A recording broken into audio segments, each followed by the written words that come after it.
Asik. Bersama dengan Wiwi Sagita, si Ratu Setruk. Aye, aye.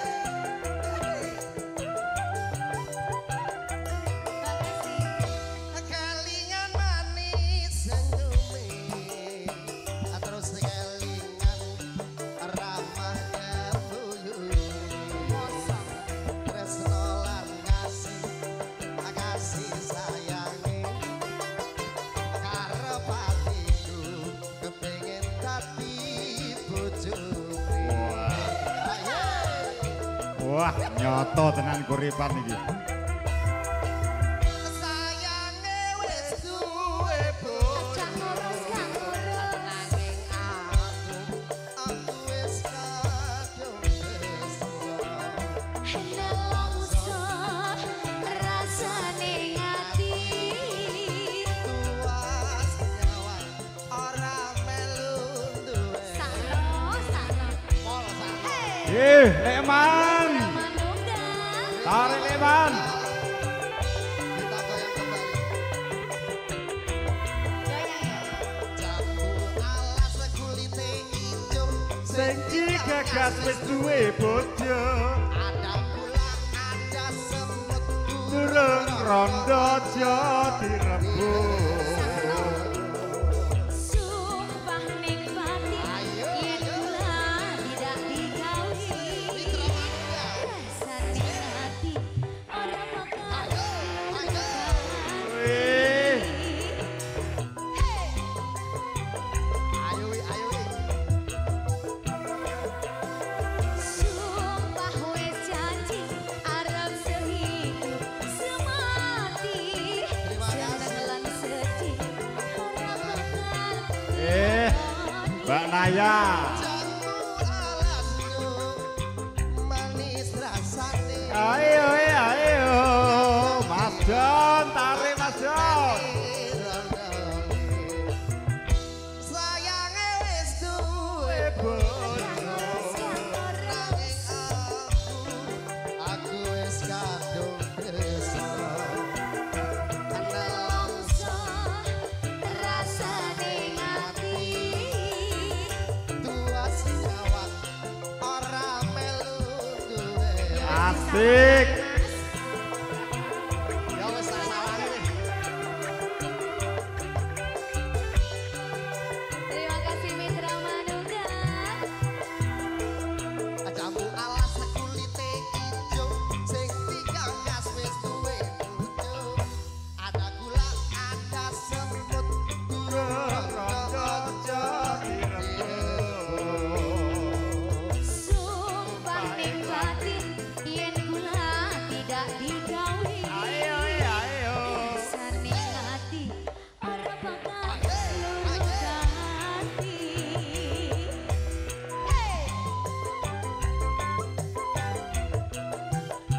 ayo.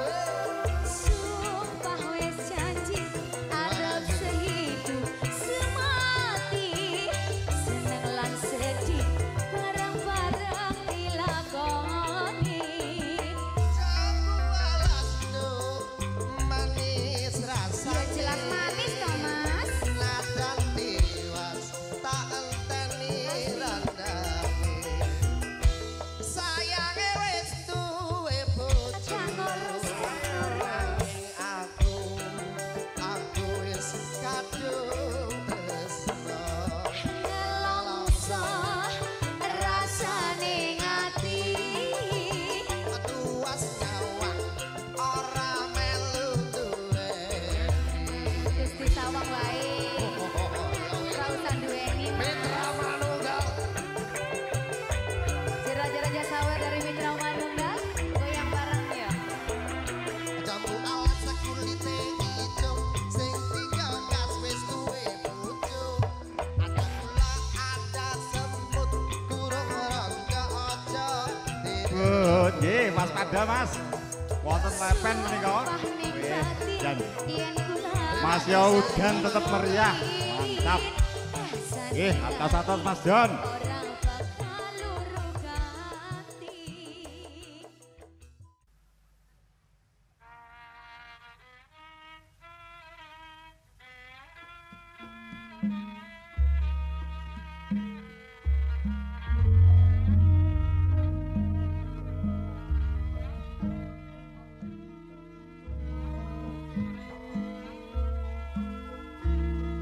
ana ganda aroma ambar-ambar ngebeki sasana jroning pahargyan agung.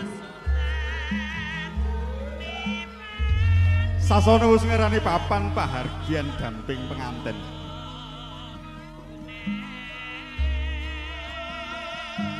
Lah menika tejane Sekar kedaton saking dusun Prigi.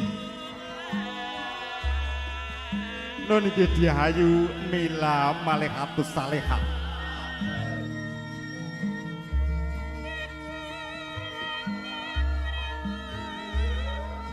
Sampun kawistara pinanganten putri lenggah yaya anggana raras wonten ing sasana pinajang.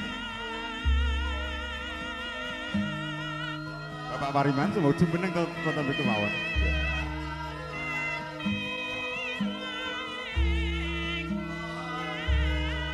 Ugi napa Bapak? Bapak sebelah mriki nggih.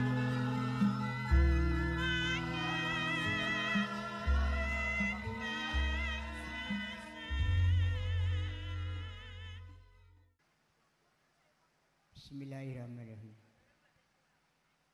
Assalamualaikum warahmatullahi wabarakatuh. A'udzubillahi minasyaitonirrajim. Bismillahirrahmanirrahim. Alhamdulillahirabbil alamin wa bihi nasta'inu ala umuri dunya waddin. Wassalatu wassalamu ala asyrafil anbiya'i wal mursalin. Sayyidina wa maulana Muhammadin wa ala alihi wa sahbihi ajmain. Qala Allah ta'ala fi kitabil karim. A'udzubillahi minasyaitonir rajim. Bismillahirrahmanirrahim. Wa min ayatihi an khalaqalakum min anfusikum azwaja. Azwaja litaskunu ilaha wa ja'ala bainakum mawaddatan wa rahmah. Inna bidzalika laayati liqaumin yatafakkarun. Allahumma rabbi shrahli sadri wa yassir li amri wahlul 'uqdatam min lisani yaqul qawli amma ba'd. Nuwun kula nuwun.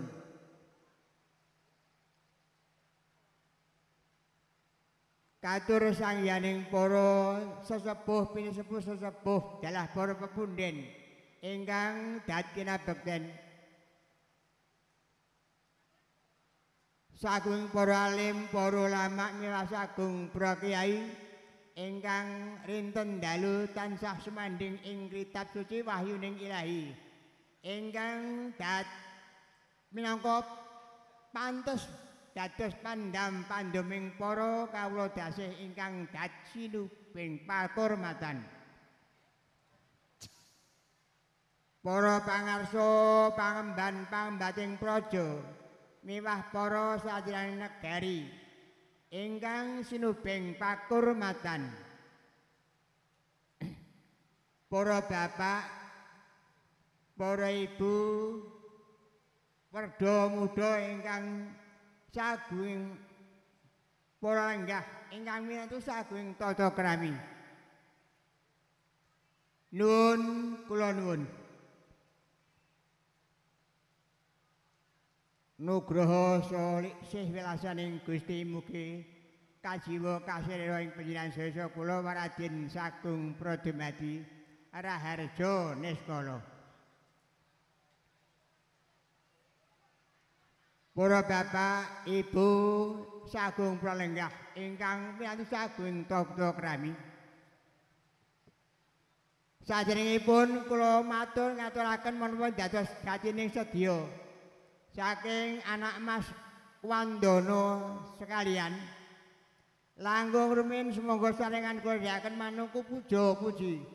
Mangasungkara wonten ngasanipun Gusti Allah Subhanahu wa taala ingkang sampun kepareng-pareng nugraha dumateng panjenenganipun Nak Mas Wandono sekalian dalah Bapak Pariman Sarimbit ingkang ing siang menika hamengku karsa badhe andhaupaken ingkang putra Mugi-mugi sedaya dawuhipun pinaringan rahayu widodon nirhing sambikala.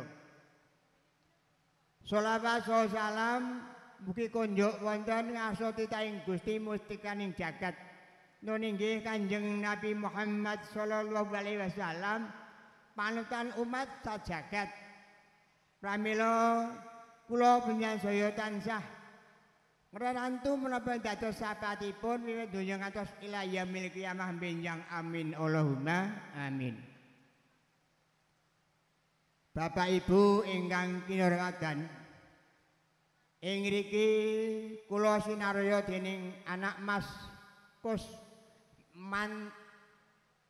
Kumandono sekalian kepareng ngaturaken menapa ing dados katining sedya wonten ing siang menika.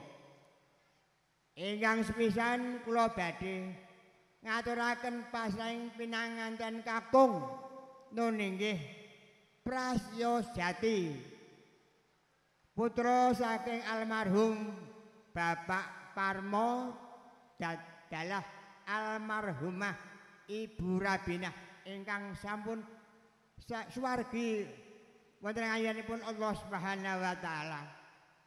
Dene siang menika kula aturaken wonten ngarsanipun Bapak Pariman Sarimbit.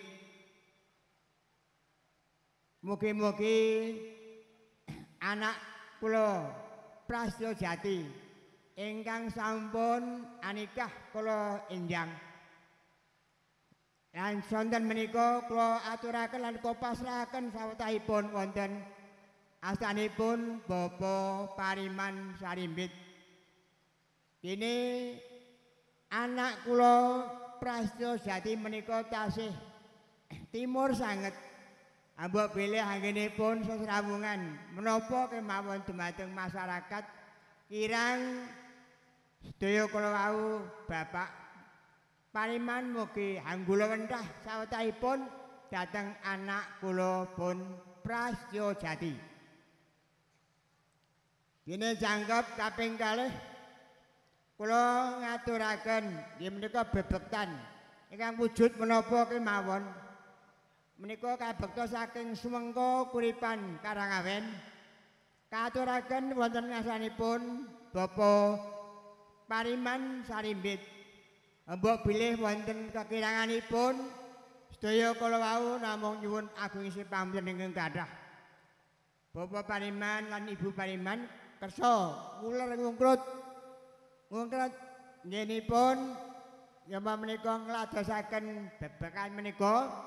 Ya wontenipun menika awit saking wulan inggih tasih wulan Syawal menika sedaya dipun bektakaken kangge jangkepipun parigian pawiwahan wonten ing siang menika. Mbok bilih mangke raos mboten sekeca lan sekeca sanget kula ingkang minangka dados sulihaturipun Nak Mas Wandono sekalian nyuwun agungipun pamunten ingkang kathah. Kaping tiganipun Bapak Nak Mas Wandono inggih ngirit sedaya keluarga sanak kadang pawamitra lan inggih menika tasih sedaya boten wonten ingkang kliya menika sampun namung keluarga sedaya wonten ing dukuh semengko nderekaken nggih menika bidalipun lan ngarapaken ponanganten Prasyo Jati wonten ngarsanipun Bapak Pariman Sarimbit wonten ing pranggen mriki. Sedaya kala wau kula aturaken kanthi sawetahipun wonten ngayunipun Bapak Pariman lan Ibu wonten ing kalenggahan menika. Kula mboten saged matur panjang. Namung semanten kula aturaken bebilih kirang anggene kula matur wonten ngaso panjenengan kula nyuwun agungipun pamunten ingkang kathah. Purwa madya wasana kula cekapi semanten wallahul muwaffiq ila ahwami thoriq bilaib tabiq walidayah wa minkum wassalamualaikum warahmatullahi wabarakatuh. Waalaikumsalam warahmatullahi wabarakatuh. Bismillahirrahmanirrahim. Assalamualaikum warahmatullahi wabarakatuh. Waalaikumsalam warahmatullahi wabarakatuh. Alhamdulillah, alhamdulillahirabbil alamin. Wassalatu wassalamu ala asrofil anbiya'i wal mursalin. Allahu la ilaha illallahu Allahu akbar. Wa subhanallahi bukuratu wasilah. Astaghfirullahaladzim al-awalu wal-akhiri wal-zahiru wal-batinu biyadihi malakutu kulli syai'in wa ilahi turja'un amma ba'du. Wonten ngarsanipun piripin sepuh, para ayi, para ulama, para bapak, para ibu dumateng pisan saking telatah Sumento, Kelurahan Kuripan, Karangawan, Demak. Monggolah pertama kita sareng-sareng muji syukur dumateng Allah Subhanahu wa taala ingkang paring pinten-pinten kenikmatan, taufik serta hidayahipun sahingga kita lan panjenengan saged kempal wonten majelis ingkang mubarak menika kanthi sehat, waras, selamat, wilujeng boten alangan setunggal menapa kemawon. Lah kanthi niku monggolah kita sagedipun nggih namung bales kanthi ucapan basmalah alhamdulillahirabbil alamin. Para bapak, para ibu dumateng para bapak pisan sak pandherekipun mriki kula minangkani talang atur saking Sohibul Bait menika Bapak Pariman serta Ibu Dwi Hartini.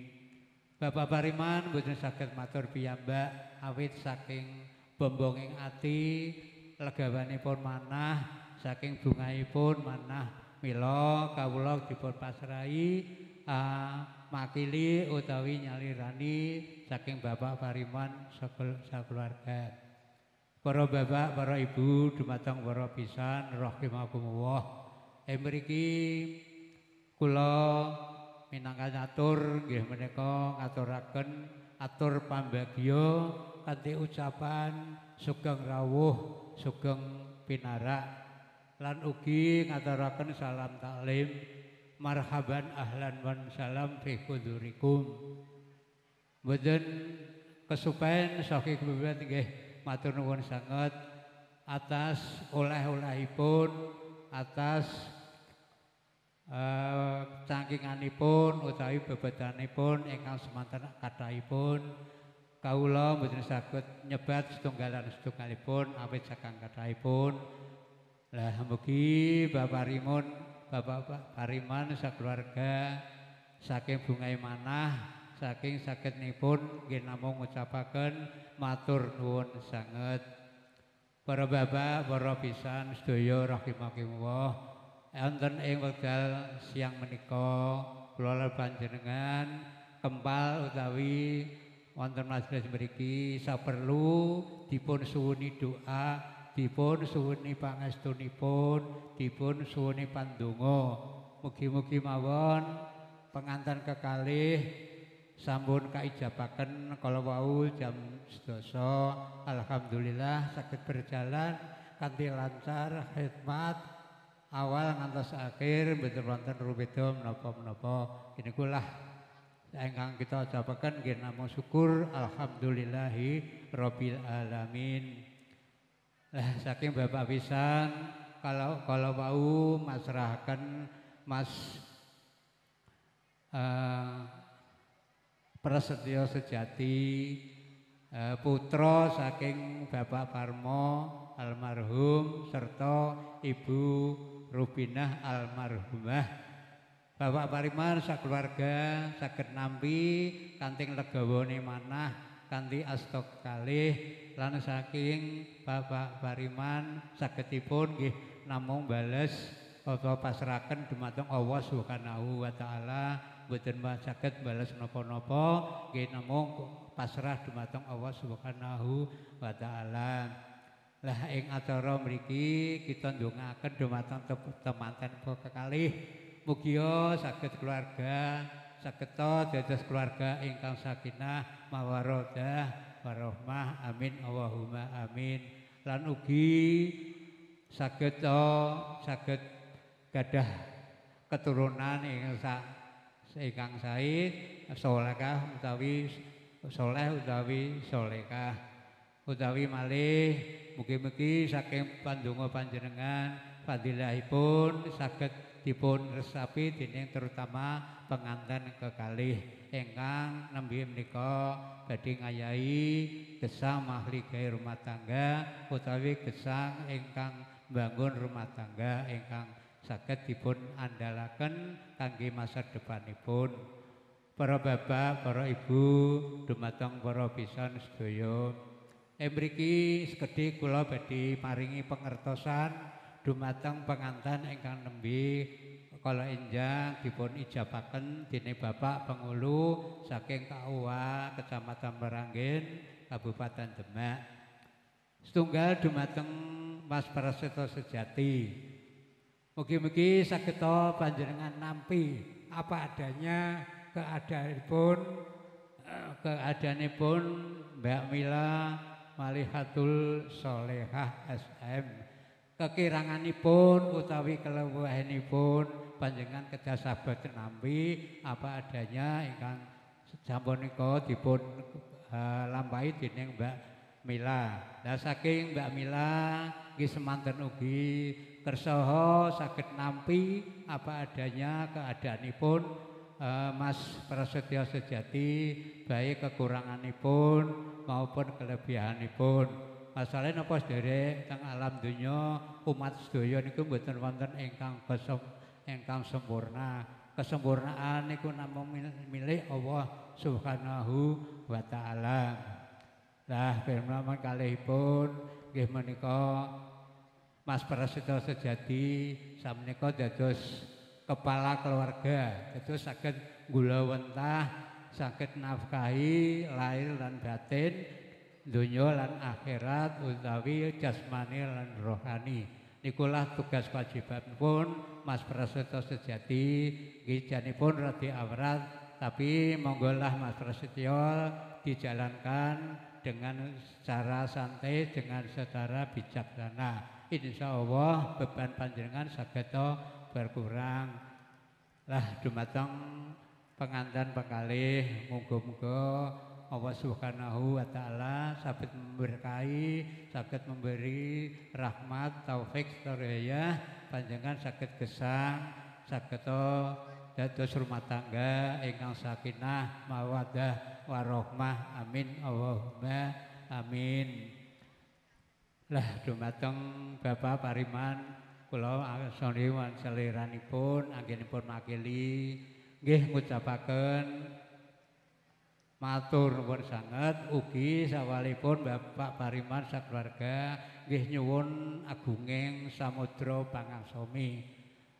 Amargi mengingat nggih panggenenipun namun kados ngaten menawi wonten kirang renengan penggalih menawi wonten panggenan pasuguhan lan sanesipun menawi mboten ngernani renggalih panjenengan sohi bebet utawi Pak Pariman sakeluarga nyuwun agung srih pangudha pangangsami.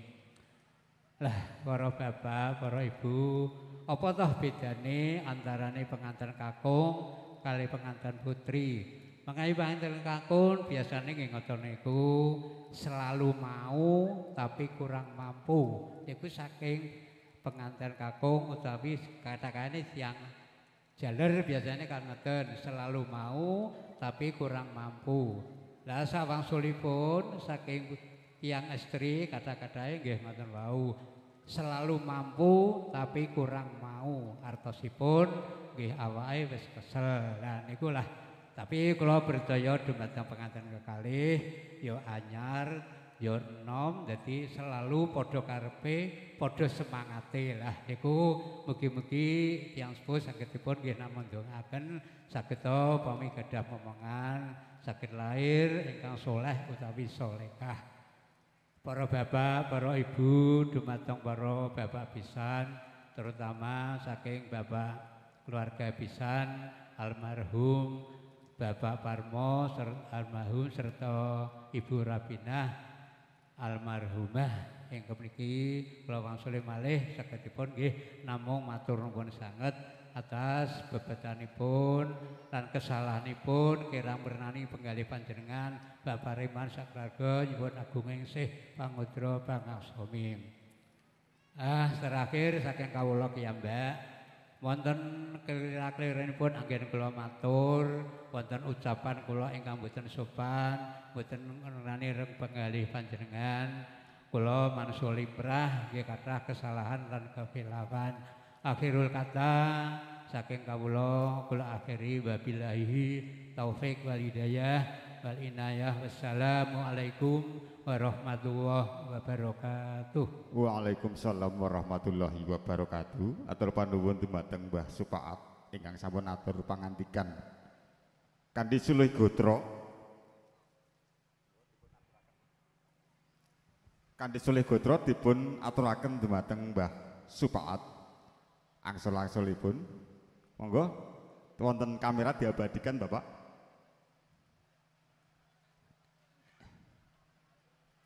Nggih, semoga. Kali tapak asma semoga.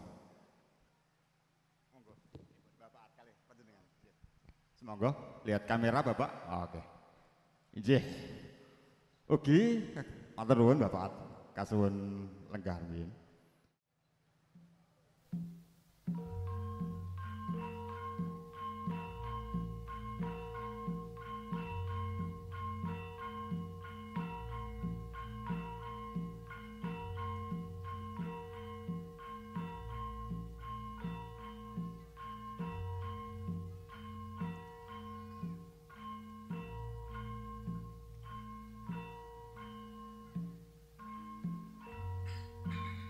Tri prakara kang tan kena kapurba dening panguwasane manungsuk. Siji tekaning jodho, loro temuning palastra, telu tibaning palastra. Menungso wenang ngrancang moho Gusti kang ngaparing pasti. Waspada ing tinggal risang pinahargya kekalih sasamo sami amurwani laksitaning tata cara panggih. Patitis pambalangi penganten gondang tutur dumawah wonten wong-wonganing risang pinanganten putri.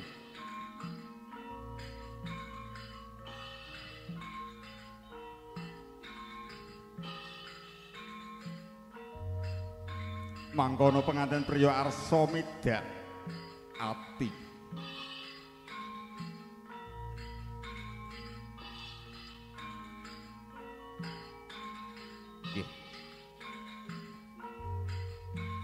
Rol pecah padha sakala kanang hantiga. Pindha asung sasmita sampun dumawah wahyaning mangsa kala penganten kekalih badhe sajiwa raga anindakaken sare-sare Allah kredaning priya wanodya.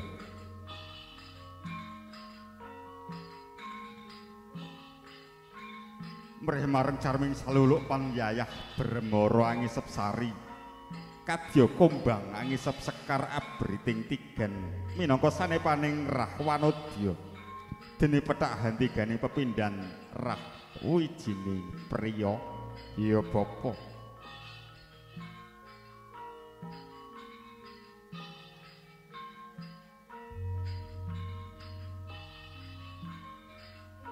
Dene laksita cara kalajenganipun anenggih tata cara sinduran. Sokat sakut terampil terengginas risang Sudarma daya-daya mangarsa mapan ing sangajengipun pinanganten kekalih ya Bapak Pariman hanya ngepi pinanganten kekalih ana Mas Bagus Prasetya Jati dalasan Diah Ayu Mila Malehatus Saleha sarjana manajemen dene ingkang garwa nenggih Ibu Dwi Hartini Tut wuri anyi ngepi lon-lonan lumampah wonten ing sasana hargya. Kenjeng penyengping pucuk ing sindur Bapak Pariman ya Sudarma saksama ya lumaksana lon-lonan tumuju Padmasana ya kursi rinengga nenggih asana winangun.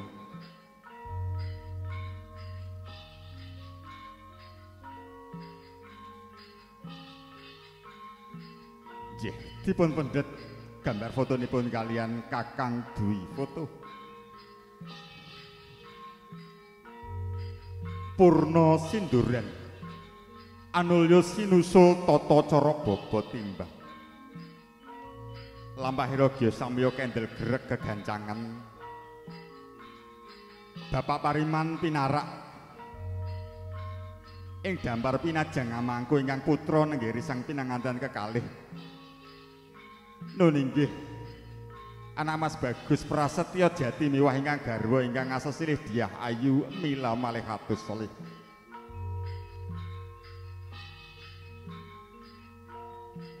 Niki Bapak Pariman sinebitan kalih ingkang ibu. Abot pundi Pakne? Iya. Abote wis padha wae, Bune. Awake dhewe ora bakal kasinungan Bang Sinde, Bang Siladan. Kabeh bakal karengkolir kadya putrane dhewe.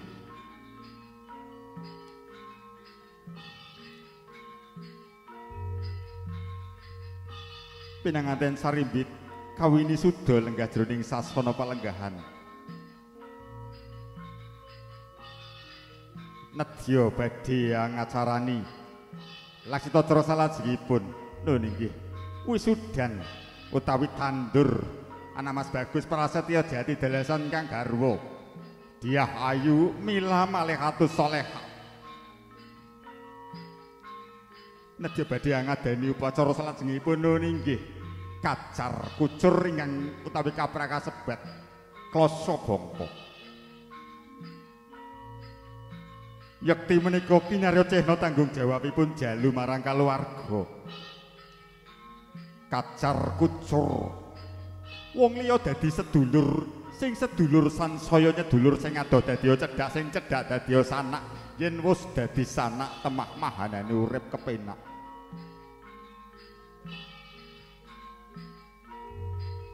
Pinanganten driya anyepi klasa bangka ingkang dumados saking wos jene kacang kawak, daele kawak, arta receh. Kasuntak sok glogok mboten wonten ingkang barebet.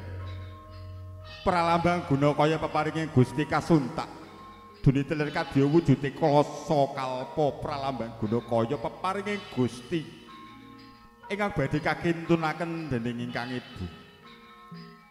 Awit miturut tata cara kejawen kang ida langkung daud pinter setiti lan ngati-ati anggenipun jereng lan nyekapaken ing karebetahan balisuk.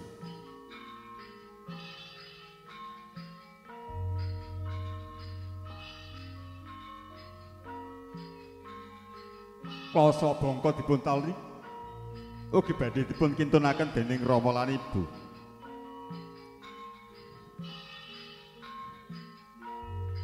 Lampah sesondheran tumuju Rama.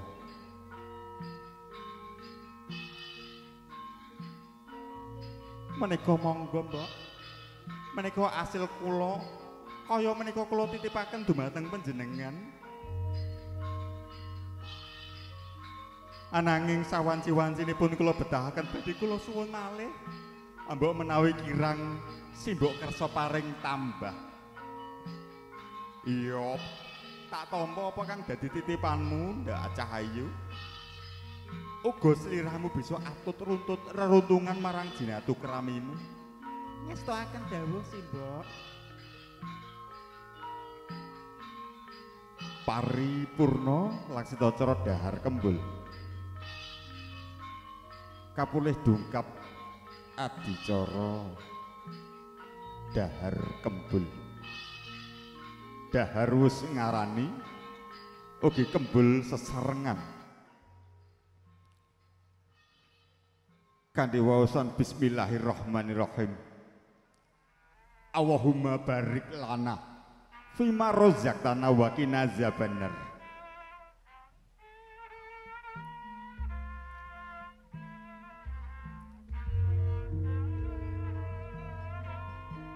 Monggo sasmita bilih temanten sarimbit saliminya gesang beberayan kedasaket kul sinangkul tu binantu mat sinamadan.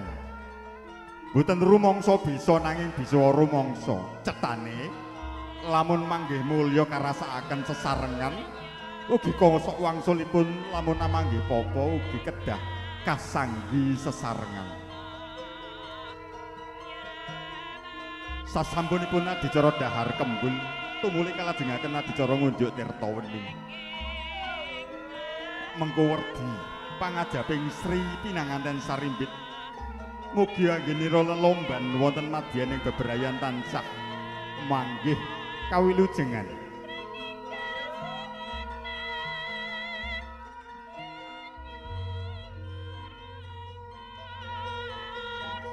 Mugi-mugi anggenira temanten Sarimbit anggenira ambil keputusan saged tinandesan penggalih ingkang wening cipta rasa tumuli karsa.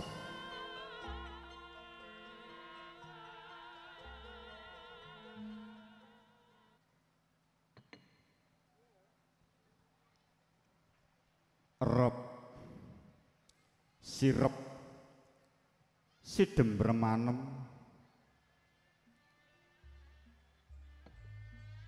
datanana swabawane welang salisik kang ebah samirana datan lumampah ingkang kapiyarsa namung pangiseping penganten Sarimbit.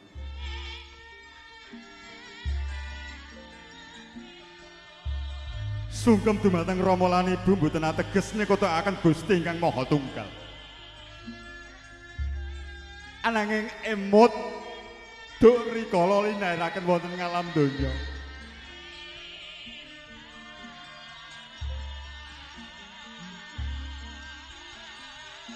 Sajroning hadis sampun ngendikaaken, jroning agama sampun ngendika. Pilih birul walidain ila birul wah. Su'uwah ila birul walidain. Ridhanipun Gusti Allah gumantung tiyang sepuh kekalih. Ugi bendunipun tiyang sepuh. Bendunipun Gusti Allah gumantung saking bendunipun tiyang sepuh kekalih. Pramila sungkemipun pinanganten kekalih kagambar kanthi sekar.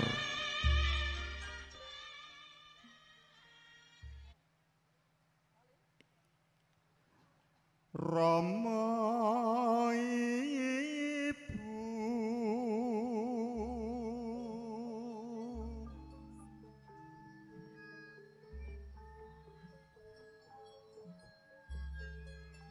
kang putra nyuwun pangestu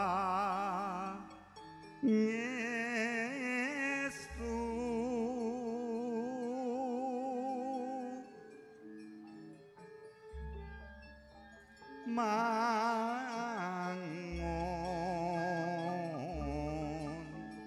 balik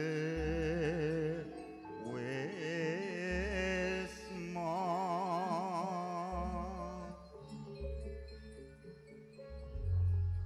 mugi manggih ing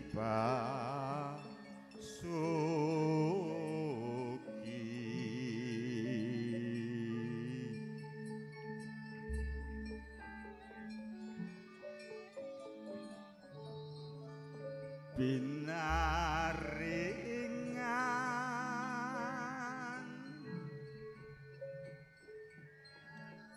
bagya mulya salah minyo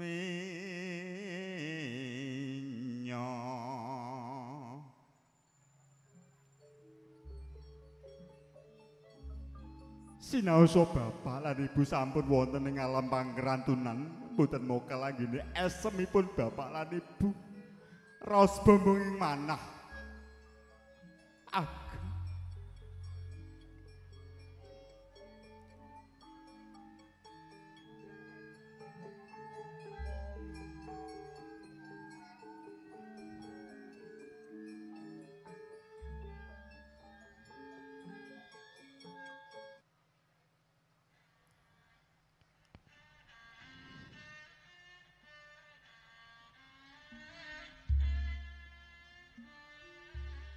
Inggih, para bapak, para ibu kang minulya. Kawistara sampun purna adicara panggih ing Risang Pinahargya kekalih dumugi sungkeman. Kalajengaken tata cara citra leka pinanganten saribit.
Inggih, sambut paripurna anggenipun panggih ing Risang Pinahargya kekalih. Pramila katur dumateng keluarga agung pinanganten priya. Saged siap-siap meranata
batin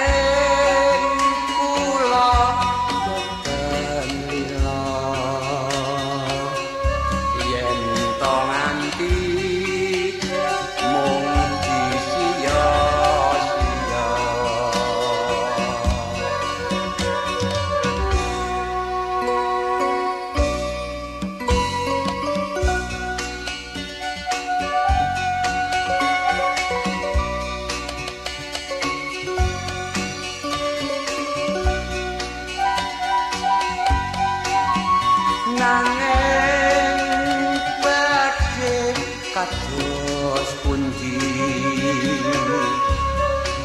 yen kawula sak derma nglampahi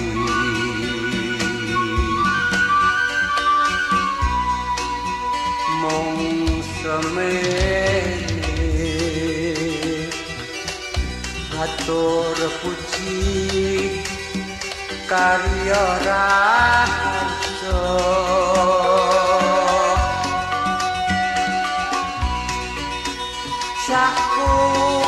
sakungkure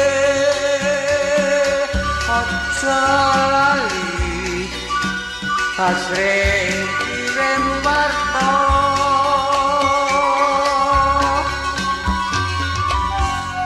eman binjang dika